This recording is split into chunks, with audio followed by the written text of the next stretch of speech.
Welcome, everyone, to this interview where I'm super excited to be talking with Peter Levine.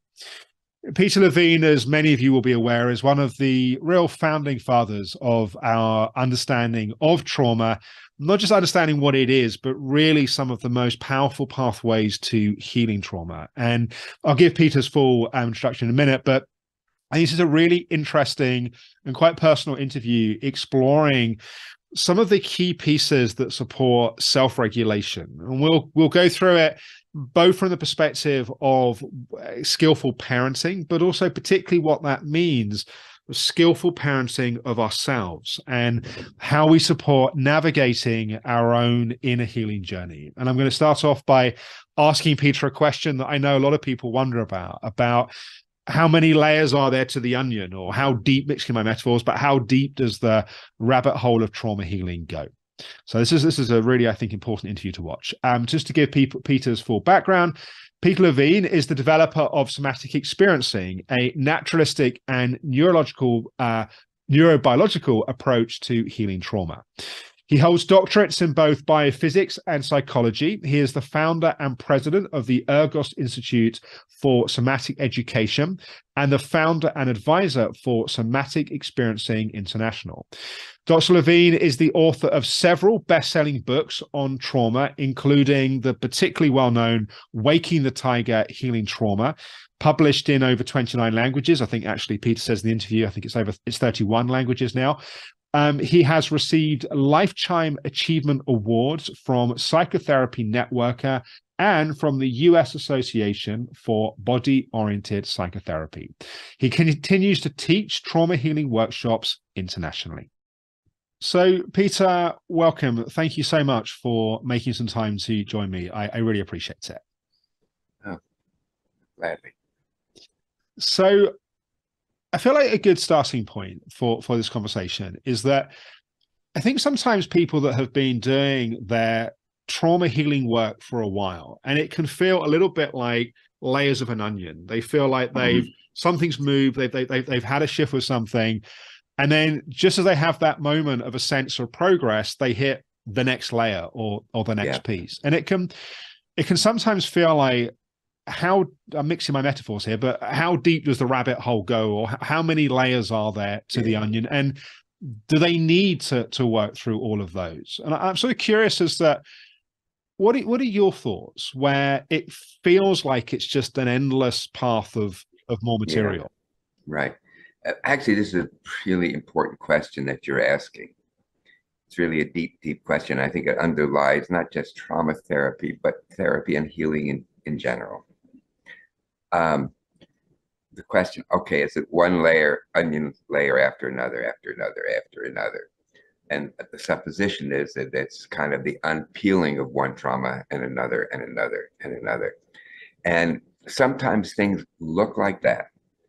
But really, if it's possible, I think the most important thing is to do whatever work you're doing with the person, whatever work you're doing with the therapist, that it's based in the here and now. Yes, we return to earlier things that have happened to us, but really we do it from the platform of being in the present, being in the here and now. Now, there's a caveat here, because so many people who are traumatized, they say, I can't be in the here and now. I'm always going there. Well, again, this really says that, and I think this is one of the reasons why somatic therapy is so valuable, is that people can come to some kind of, what's the word I'm looking for? Some kind of resource, some kind of solidity in their body somewhere, even if it's just a finger or something like that, or a hand, a breath. And so once the person has that capacity, it will remain with them and will grow. I sometimes think of these more like islands of safety. So we have this roiling sea of trauma, and then there's just this little island in that sea. But then you find one other little island in the body, and it can be also images and so forth. And then you have another, and then another, and then another. And then at some point, kind of like a critical point, it becomes more of a solid mass. So even though that raging sea is around the person, we're not swallowed up by it. We're not overwhelmed by it. So I think one of the most important things in trauma therapy is to make sure the person isn't overwhelmed. Because if the person is overwhelmed in terms of the nervous system and the body, that can't really tell the difference between being overwhelmed and having the trauma happen again. So that sometimes we can call that, when it happens like that, is that, so what was I saying? Where was I going? Yeah, well, I think the point that you're making here is really important, that in a sense, we can go in feeling like there is no safe place to land, or no safe place to settle, right? And that safe place in time starts to grow. Yeah, exactly. And it grows and it grows. And then it becomes doable and it becomes productive. Now, I don't want to take away from the fact that there are people who really need ongoing therapy, sometimes for years. I was reviewing some of my writing, and I had a real, very dear friend, colleague. She died at the age of 93.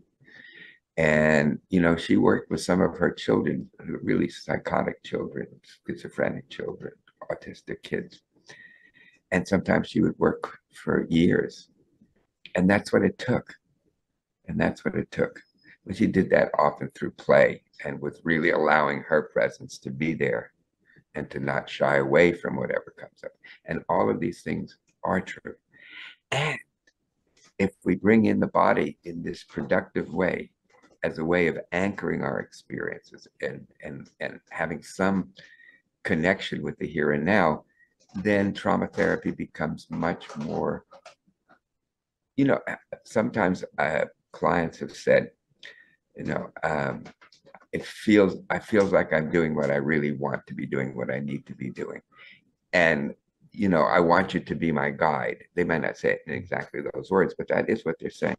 I need a guide, but I don't need somebody that's going to take care of me forever. So how to keep that balance, if that's helpful.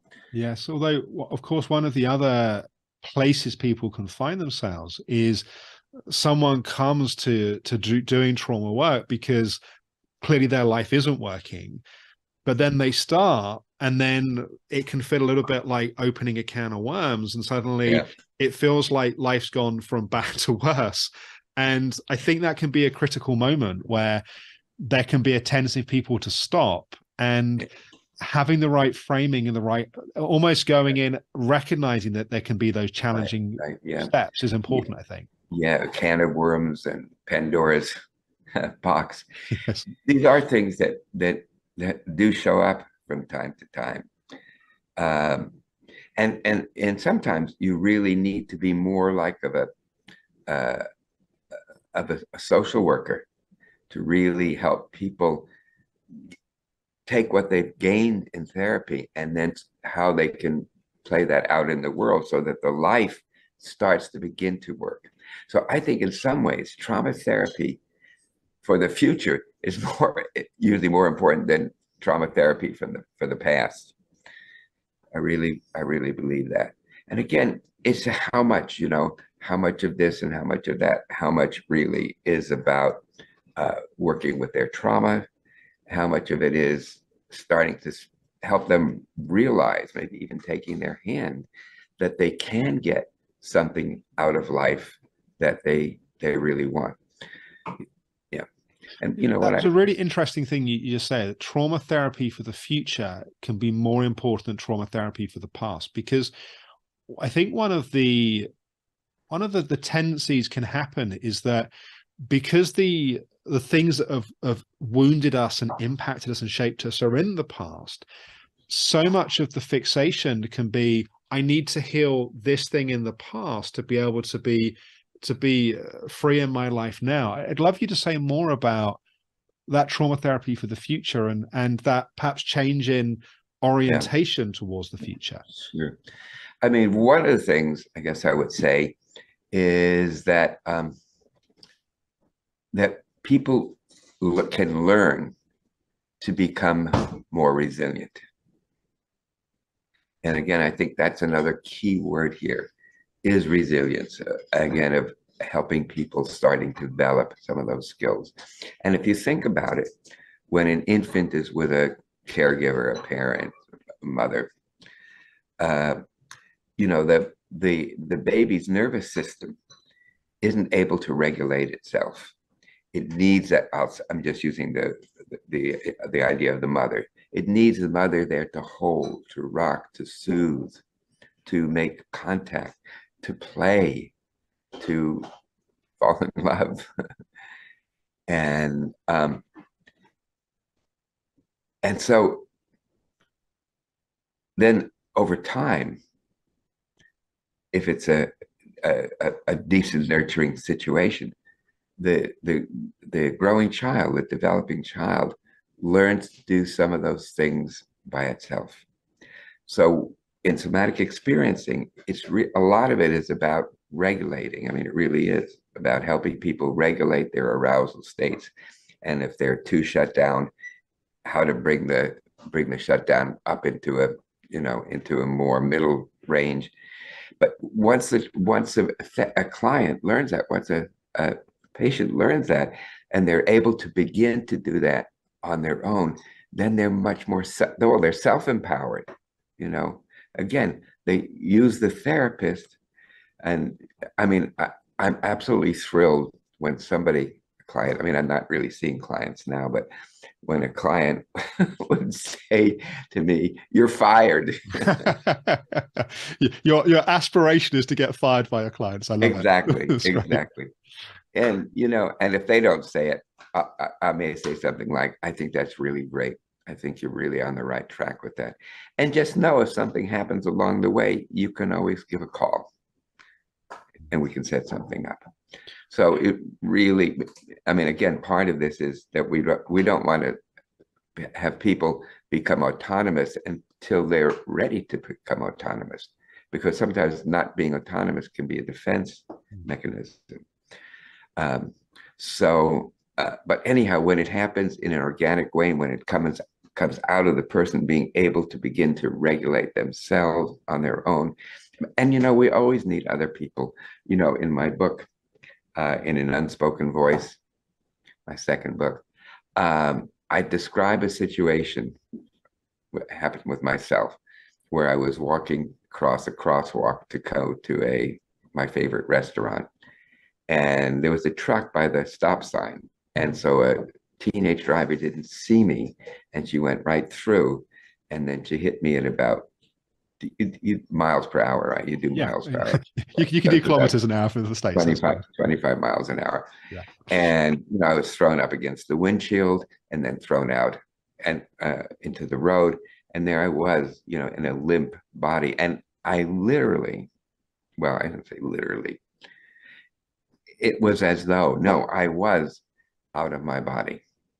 I was above, looking down and looking at the crowd coming toward me, you know, like cadaverous ravens, you know, coming down on their prey. But again, I wasn't there. I was up there. And okay, so this was, I don't know, it was 2005, I think. So I know what to do. If I was there and it was a client, or if it was a person and I was just there, I would know what to do. And I did know what to do, but I still couldn't do it without the following. So after a bit, they called an ambulance and everything. And this woman came towards me and she said, "I'm a doctor. Actually, I'm a pediatrician." I remember thinking, that's exactly what I need right now. And so she sat down with me. and asked if there, what she could do. And I said, just please stay with me, stay here with me. And she did. What was exactly needed is she took her hand on my hand and held my hand. Mm. And in doing that, I was able to do the self-regulation that, is characteristic of somatic experiencing. But I really needed her to be there, because when she held my hand, I came down from my observing place, my dissociated place, back into myself. And I could do what was necessary to come back into not only come back into my body, but regulate my nervous system, because my heartbeat was about 160 beats a minute, which is not, it's not atypical for a situation like that. So anyhow, when we're in the ambulance, the paramedic, is connecting up EKG leads and so forth, and taking my blood pressure. And I said, well, what are the readings? And she said, well, I'm sorry, I can only tell that to the doctor. And I said, well, actually, I am a doctor. Well, that's the truth. So they weren't expecting that response, were they? No, but anyhow, I had a doctor. I had two doctors, actually. So anyhow, she said, well, there's something wrong with the equipment. And so she fiddled around again. And again, I said, what's happening? She said, well, it really can't be, because your heart rate is 72 or 74. Wow. And your blood pressure is normal.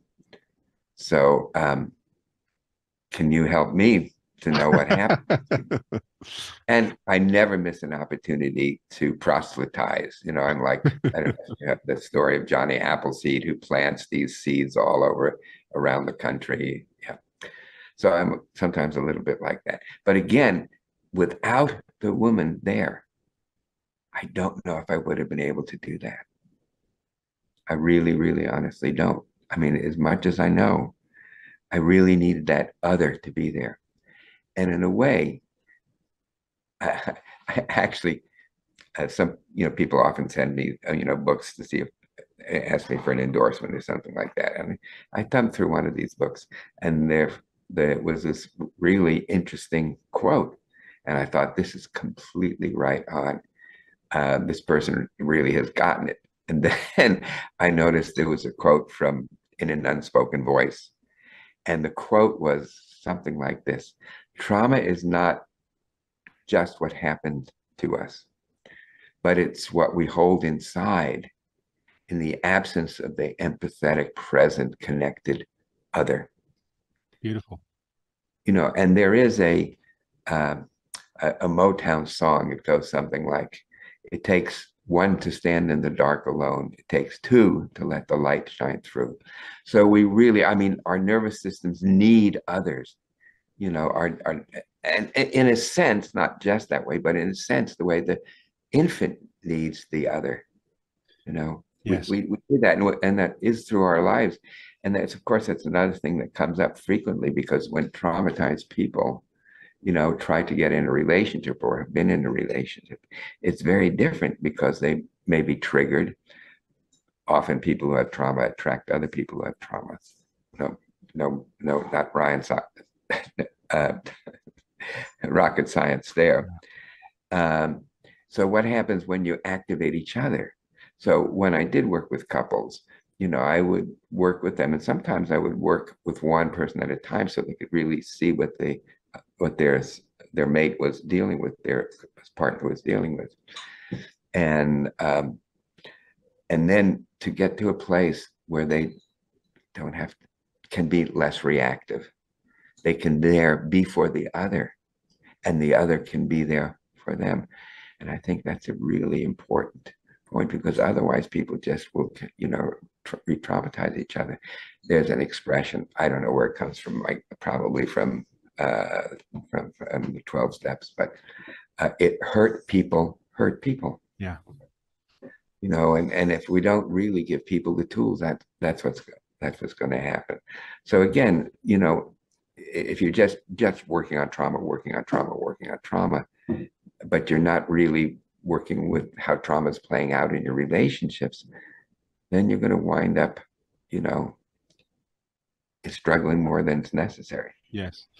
It's also interesting in that journey from having that external support to one finding that sense of safety in themselves, the different forms that can take. And I was just reflecting as you were talking about your experience with being hit by a car, and it was just the hand of a stranger. And I was thinking that I went through a period in my 20s where I was really starting to hit my own trauma and is in my own trauma healing. And I went through a period of having very intense panic attacks. And the real challenge at the time was I was living by myself and I couldn't settle and I couldn't sleep at night. So I would, during the day, I'd be distracted and I'd be busy, and then I'd go to bed at night. Sure. And so apart from obviously having good therapy and trauma work and so on, the thing that actually helped that transition was moving into a shared house with strangers. I didn't particularly know these people, but just knowing there were other warm bodies in other rooms that were around, and having those bits of time in the evening of like watching a movie together. And I in hindsight, I look back and realize that part of my trauma had been, you mentioned about having to be autonomous. I have to do it on my own. I can't be dependent upon others. But although doing the deeper work, of course, was an important part of it, just having that presence of other people was incredibly important. Yes. And I'd love to hear you speak a bit about really, I guess, the different ways that holding and support can show up that may not necessarily always be a therapeutic relationship, but that the importance of that holding. Yeah, that's a really good important observation. Thank you for that. You know, I'm working on, my friends over the years have twisted my arm to write an autobiography or a memoir, something like that. So it's been an interesting process, and it's been really deepening of my understanding of myself. And actually, I wasn't really planning to make it public at all. It was more like a journaling for myself. But then I had the following dream. I was standing in front of a meadow, and all of a sudden, and I was holding in my hands sheets of paper in both my hands, and I could see there was type written. And then, not knowing what was going to happen, this wind came up from behind me, and then took the pages up into the air, and then just scattered them land to land where they land. And one of the things that I was writing about, because there's been a lot of interest, for example, in the use of psychedelics. And I think some of it is very, well, I think there are great promises, but there are also pitfalls. And so I tried to be kind of a voice and reason here. But anyhow, one of my kind of little research vignettes is this young man. This is not a client of mine. This is actually a film. I think it's called The Last Shaman, where he's from a family which, I mean, they provide for him, they provide for his education and so forth, but there's really no sense of warmth or connection. And he's suffering from a deep depression, and he's tried many, many different things. So finally he decides he wants to do an ayahuasca journey. And so he goes, I forget what country, I think it was maybe Peru, but anyhow, he goes from one shaman to the other. And he realizes they're very greedy, and they really are manipulative in, you know, what they're doing, you know, and power hungry in many cases. But he realizes it's enough that he keeps going, and he goes, finally, the title, The Last Shaman. This shaman, he doesn't charge anything, and it's in a remote village. So he's with the shaman, and the shaman says, what you need to do first is, for a month, you have to do the following ritual. And he gives the boy a ritual to do. So it really focuses intention, gets himself more ready. And while he's doing this, he starts to attach to the starts to attach to the people there in the village, especially to the children. And and you can see that this is at least as an important part of his healing as taking that journey, the ayahuasca journey. And it, obviously he's going to need support and help and so forth. But that turned around there when he was able to feel other people's warmth.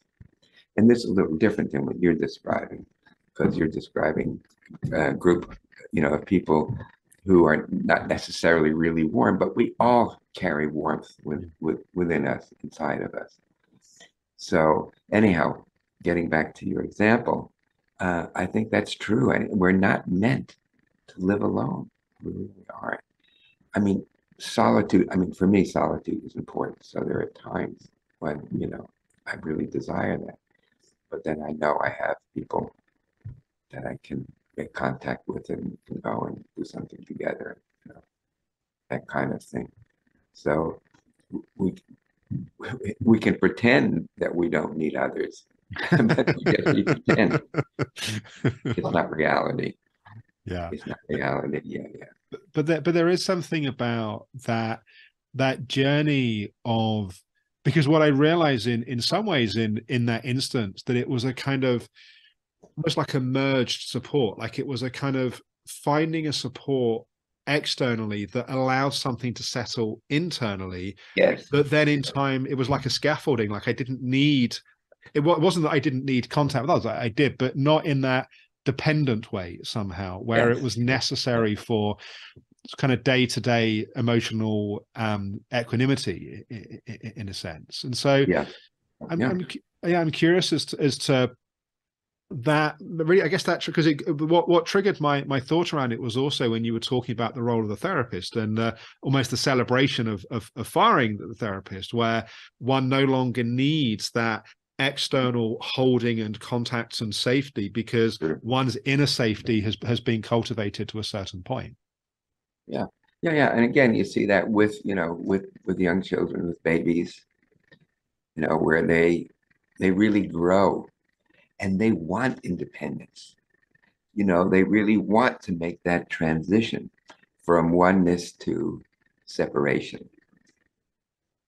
And it's a really delicate dance again with the caregivers to really allow that, and because sometimes, because the caring is so deep, the love is so deep that that the caregivers don't want to separate from it. But if they're really, if they're conscious, much more conscious, they will support that. They, when the 18-month-old gets up and starts walking and then falls down and you're just yelling and crying and so forth. Okay. Then does the caregiver come and then just lift them up? Or does this caregiver just stay there and be with them, but not try to do that and let them do it on their own? So how much to do, when to do it? Again, as I think an important earmark of therapy, of effective therapy. But I also, sorry to interrupt, I also think about my so my eldest daughter, who's at the time of recording is 11 and a half. And that's another stage of wanting to have freedoms, right? So her thing at the moment is wanting to walk to the shops on her own and in London, and of course wanting to celebrate her independence, but also wanting to protect her from experiences that she may not be aware of the dangers. And it's a tricky, my wife and I talk a lot about, like, where is that appropriate edge? Because it's not where my daughter thinks it is, but also like, where is that? And that's sometimes also tricky in one's own therapy healing journey. Like, where are my edges, and what's safe and what is a good stretch? But and how one navigates that. How to navigate those things. Again, how to be a good parent. And sometimes being a good parent is setting a strong boundary. With my generation, parents were told, never to pick up newborn babies, because otherwise they would learn to be dependent on you, and even never breastfeed because it's unsanitary. I mean, these were the craziness from that time. And whoops, oh, that's an interesting knock.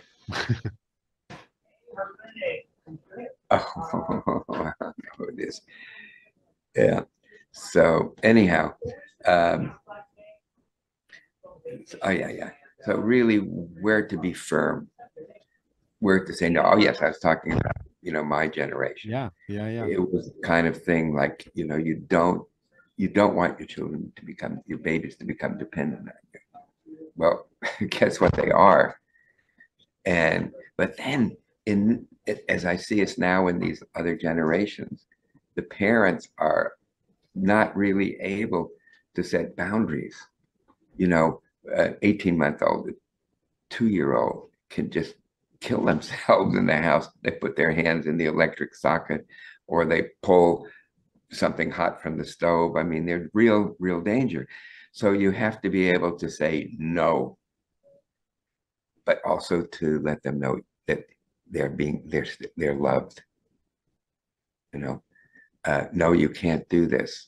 And then they start going like this, like crying, and maybe the parent comes over and says, "It's okay. It's okay. You did something that was unacceptable. You can't pull the tail of the cat. You can't put your fingers in your baby sister's eyes, but you are loved." And that's, again, a very difficult balancing act to do. It really is. Yeah. And then I think if we map that to navigating one's own trauma healing journey, it's like, where are those edges, and where are those places where we're ready to go another step in terms of, I guess, bouncing our own boundaries and growing our capacities, and that not being driven by a sort of inner kind of unhealthy push where we're always trying to push. But I suppose really to crystallize my question, it's learning how to steer and navigate one's own edges and what is within one's safety and what's going to grow one's safety. What helps us do that? Yeah, we live in troubled times. We really do. But we don't want our kids to just think everything is dangerous. But there are dangers. While you were talking, I was just thinking, when I was a child, around 10 years old, 10, 12 years old, we lived on, my grandfather had a farm, and we would live there at our summers and even weekends. And, one of the things that I did with my brothers was we had a little red wagon, and we would fill it with the cornucopia of fresh vegetables and fruits from the farm. And then we'd walk together along this dirt road for about a mile or so. And there was a bungalow colony, and we would sell our wares, to people at the bungalow. And I was with my two brothers, these three cute kids. So we made out like bandits. We sold a lot of stuff. A tight wad, and I think he gave us 10%. I think that was so. But anyhow, we weren't afraid to go on that dirt road alone. Even we weren't afraid at different times to hitchhike to go into the neighboring village because it was too far to walk. But things are very different today. Very different. So, again, how do you really help children to understand that there are dangers, but that every situation is dangerous, because it's not. And, and I think, Peter, it's also the same. Like, I think about people navigating their own healing journey and knowing what they can and what they can't what they are not ready for example, in terms of, for example, let's say that part of someone's trauma is around relationship. Maybe there was some sort of, sexual abuse or something that's going on. Yeah, And someone's kept the world at a distance, and now they've started to be healing, yeah, and they're ready to take the step towards more intimacy. But to do that in a skillful way, and to do that in a way which there is still that safety and that protection whilst that work is happening. And I guess part of it is having one's own intuition and self-awareness. But I guess I'm curious as to mapping what we're talking about in parenting towards one's own journey, how one navigates that. Oh, delicately. Yeah. Delicately. But again, I think if you look at each stage of development, each stage builds on the stage before it. I mean, that sometimes goes back and forth. But if you've been able to successfully navigate the needs for autonomy, but also for safety, as the 18 months old, as the, as the 2-year-old, 3-year-old, then they've learned what it feels like to do something that you're not supposed to be doing. It's a very powerful feeling. And when this is done without repair, without saying that, you're loved and cared for, it leaves the person in this state of chronic shame. And that's never helpful. That's never helpful. And so again, to the adolescent, if that earlier stage has been, well attended to, then the parent can be, like, okay, no, it's, if you do want to go out, you have to go there to be chaperoned with a parent, And I think the idea of a chaperone is very useful. I mean, they talk about the chaperone going to the dance, but how about a chaperone really going through life? So the kids have that degree of independence, but there is that parent who's there to make sure they get the guidance they need when there's a tricky situation. And then, of course, then you have the thing when children, when they're a little bit older, I mean, they're adolescents. And the thing about adolescence is that it's in a weird place. You're neither a child nor an adult. You're in this middle area, this gray zone. And I guess you think you're an adult and your parents think you're a child, right? Which exactly. is part of the challenge. Yeah, you got the words right from my mouth. Yeah, exactly. And but this too will pass. So again, I hadn't been thinking about it in this way until just a few minutes ago. But really the importance of having a chaperone and having parents that, take that, share that role, so the kids can do something like that. But then, of course, again, if you've done this and it's been successful, then they're less likely to, be doing drinking behaviors. Because that's where a lot of trouble comes from. A lot of trouble comes from that area. In Europe, definitely much more than in the US, what I've noticed is that the parents, when the children are in the adolescent stage, when they're at home, and that they're, at the evening meal, they let them have a little bit of a glass of wine. And so they learn, again, the effect of alcohol on them in a safe place. And probably some people say, oh, you can't do that. They're just going to want to go out and drinking. No, I think it's the opposite, actually. When it's done in a healthy way, it's done as part of the family, then I think it's much less likely that they're going to be engaging in those kind of behaviors. And again, they need guidance. They need guidance from us, from the caregivers, from us as parents.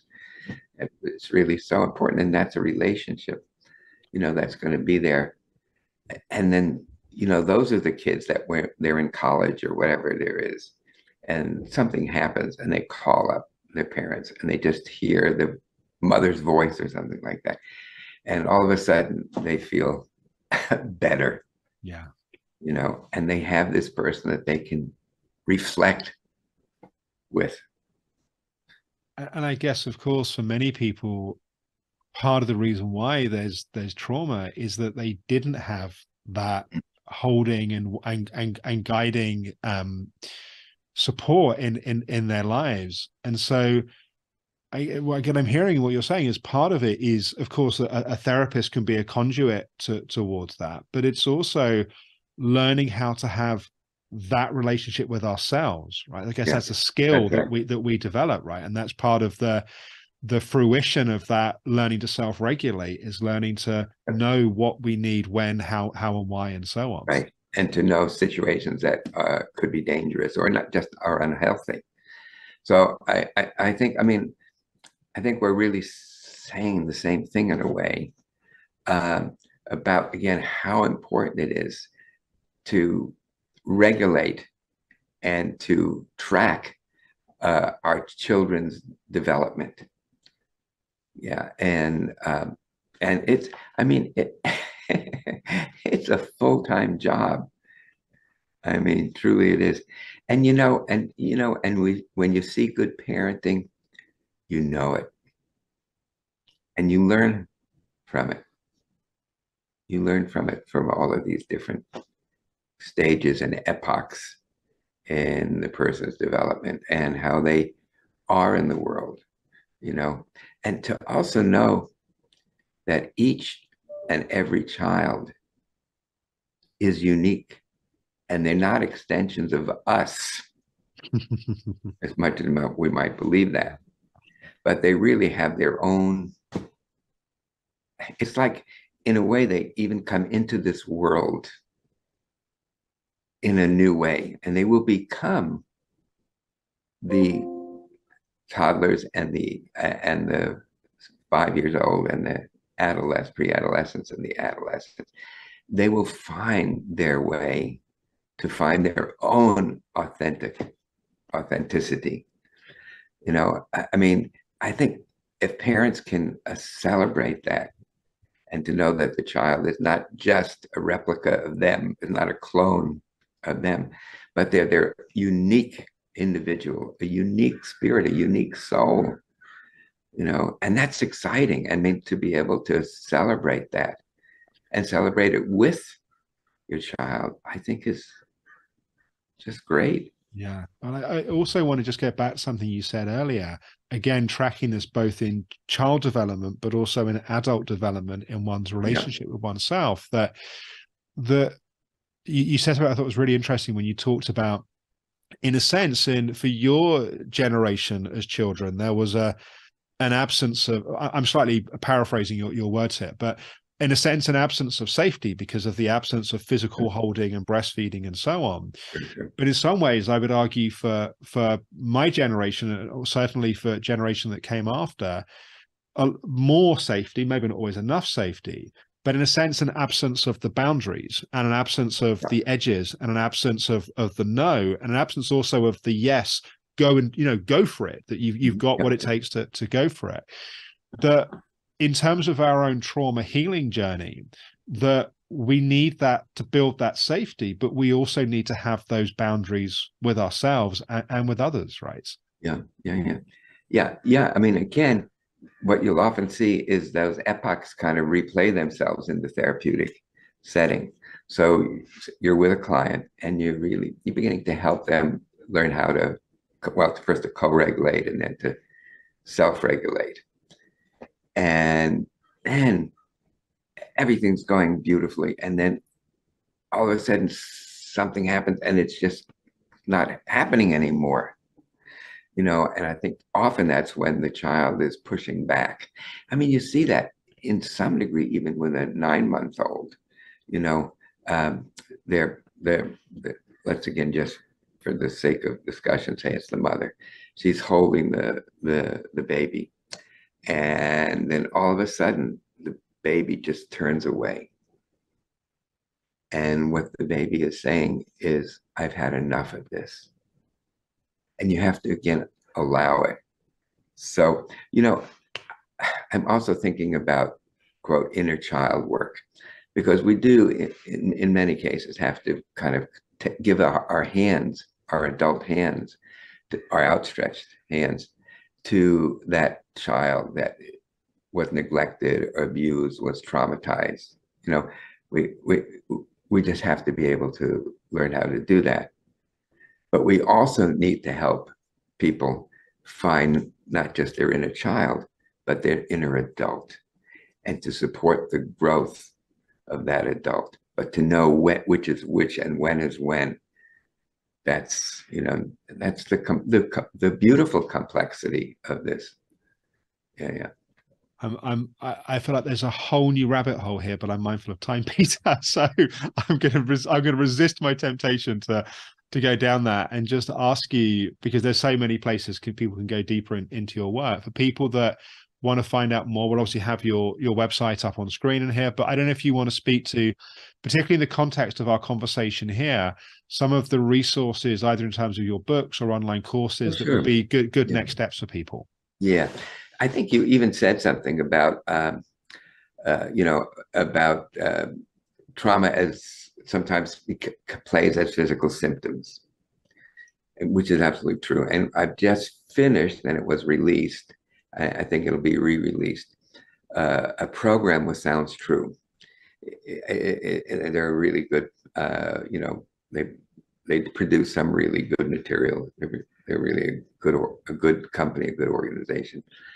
And so I did this for people who have all of these symptoms of pain, of chronic pain, and other symptoms which there's no medical explanation for, and how to use some of these awareness exercises in a program like this, where people are guided to do these different exercises.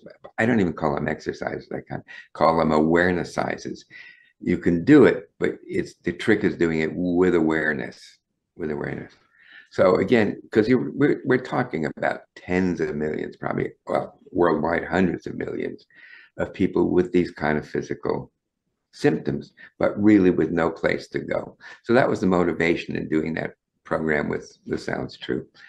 And I mean, I've obviously written a number of books. It started well, actually, I wrote the book, but no one would publish it in '92. When I did Waking the Tiger. Again, this was an idea because trauma when I started to develop my work in the '60s and '70s, there was no definition of trauma as PTSD. So I was free to observe whatever I was observing. And often, again, people came in with all of these physical complaints, which you would now call fibromyalgia, irritable bowel, migraines, and and so forth. So that's really, I guess you could call that in the self-help genre. And I've tried to keep the balance in my work. Going back to Waking the Tiger, when I wrote it, and I could not get anybody to publish it, nobody wanted to touch it. One company said, well, we did a book 2 years ago on stress. I'm seeing in your bio here, published in 29 languages. So I guess right. they got something wrong. Right? More like 31. But anyhow, nobody could take it. Anyhow, the person then, Richard Grossinger, I made copies, like in Berkeley, they had Kinkos, like for 1 or 2 cents a page, you could copy something. So I made kind of like a thing that I could give to some of my students, as a way to help with their understanding of what I was doing. Well, okay, so somebody handed that manuscript to Richard, and he contacted me and he said, look, it's a very interesting book. It seems almost too miraculous, but there's a problem. It doesn't have enough technical terms and jargon for therapists, but it's also too sophisticated for the self-help audience. So if I would decide which one I would do, they would be glad to publish it. And, I thought about it for a couple of weeks. I came back to Richard and I say, sorry, I've done this book. I'm now working on probably on another book.